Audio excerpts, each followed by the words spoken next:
Makaigsuunan, ang liturhiya sa pulong nagpaamgo kanato nga dili sayon ang pagpahimuot sa Dios. Seryoso ang misyon sa pagtuman sa iyang kabubuton.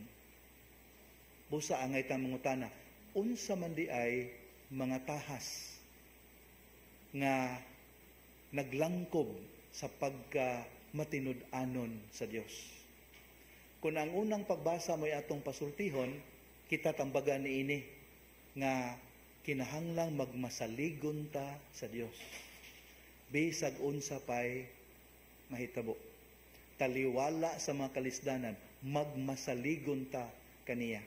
Nganuman, matud pa sa Salmo Responsorio, kay siya maluluyon, siya maayo, siya kasaligan, siya nagtanaw sa kaayuhan, ilabi na sa mga weak and vulnerable, the little ones. Kung na ikaduhang pagbasa mo ato ang patubagon sa maong pangutana nato, ang isulti ni mao kini.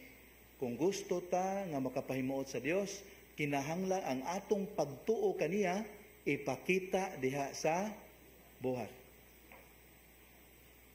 Sayon ra ang pagsulti, sayon ang pagsangyaw, ang lisod ang pagsaksi. Maunay hagit nya ko ng ebanghelyo atong patubagon na ay tulo ka mga tahas nga angay natong pagabuhaton. Una, atong hikalimtan ang atong kaugalingon. Magpakabuhi kita dili alang sa atong kaugalingon kundi alang kaniya nga namatay ug nabanhaw alang kanato. Sayo na dili na sayon kay naanad ta nga we live for ourselves. Unsay atong gusto, unsay atong mga tinguha, unsay atong mga pangandoy, muna importante nato. Pero kung gusto ta makapahimuot sa Dios, sikandari na. Ang atong naa sa hunahuna o kasing-kasing mao na ni unsay makapahimuot sa Ginoo. Unsay makalipay kaniya. Unsay nahasubay sa iyang kabubuton. Dili na sayon, lisod. Ilabi na kung maghisgot na ta sa pagpakita nga diha sa buhat sa atong gituhuan. O magsige mo taglitok og pasaylo, magsige taglitok og kaluoy, magsige taglitok og kamanggihatagon. Ang pangutana, makita ba na sa buhat? Pamalandungin ninyo palihog. Second letter of Peter, chapter 1, verses 5 to 8. 2 Peter 1, 5 to 8. Ikaduhang gipangayo sa Ebanghelyo makaigsuunan, pagpasan sa atong cross. Unya, kung akong kutloon ang Luke 9:23, napadyo gipakapin, to carry our cross daily. Matag adlaw. So ganahan ko sa version ni Luke, kaya nagyo emphasis, daily. Kaya pwede bang upasan tag cross once in a while? Biyernes Santo, okay lang. Panahon sa Pasko, okay. Seasonal, okay kayo. Pero ang giingon ni San Lucas, daily. Pasanon ang cross. Unsang maning mga cross mga kaigsuunan. Dili ning krosa nga bunga sa atong kabuang. O naalaot ka, kabisyoso ka. Mirisi ka. Magulanon ka. Kingilan kag batasan. Mayra. Pero gaantos ka, tungod kay nagtuman ka sa kabubuton sa Dios, kana mao ang cross nga gipasabot niya. Pasana na. Og makapahimuot ka sa Ginoo. Ang ubang cross atong kinabuhi angay natong ilabay. Mangita tagpaagi nga masolusyonan. Pero ang cross nga bunga sa righteousness kana mo ipapasan sa Ginoo kanato matag adlaw. O ikaw asawa, gaugtas ka kay imong bana kada simba nimo masuko. Sige gyapon kag simba. O di ba cross na? Imuhang ugangan kontra kay nimo. Pero padayon lang gihapon ka, kay mo na og tagad, bisan pag sinabon ka, insultuhon ka. O di ba cross na? Pero di na resulta sa imong kabuang, resulta sa imong paningkamot nga makapahimuot sa Dios. Nya daily na, dili once in a while. Ikatulo, kani mo'y nasipyat si Pedro. Sa giingon sa Ebanghelyo nga ikatulong buhaton na to, og mosunod kamo kanako. Emphasis, sunod. Kung mosunod, where is our rightful place?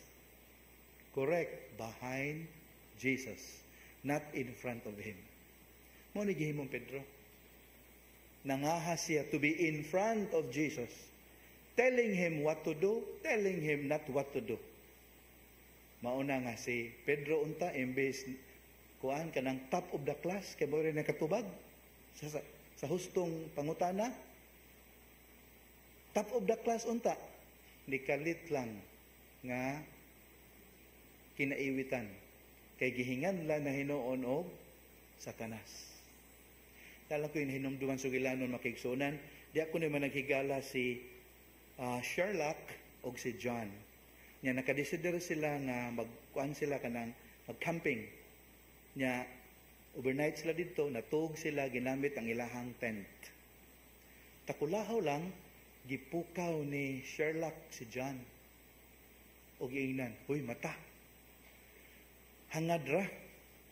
Ayong ano manggod, uli mo ngawan in town si John. Unsa nakita nimo?" Unsa?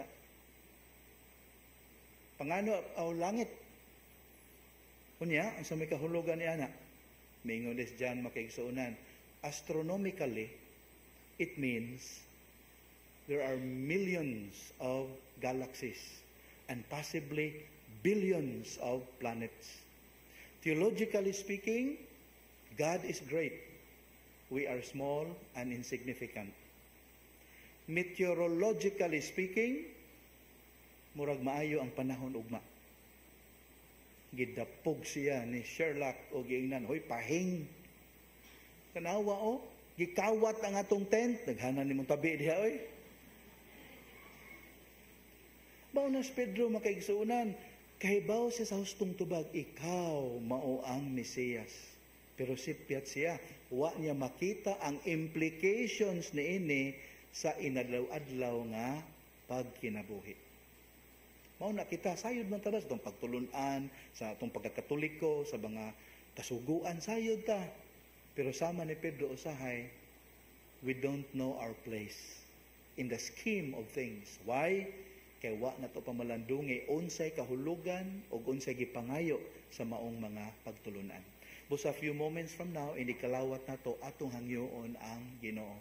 Lord, ibutan ko kanunay sa akong lugar. Di unta ko mag-una nimo. Anha adyo ko kanunay sa imong likod.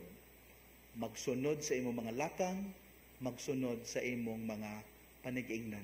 Haron niya anang paagiha, bapahimuot na ko ang Dios, dili sumala sa akong kagustuhan, kundi sumala gayod sa paagi nga siya gustong mahimuot.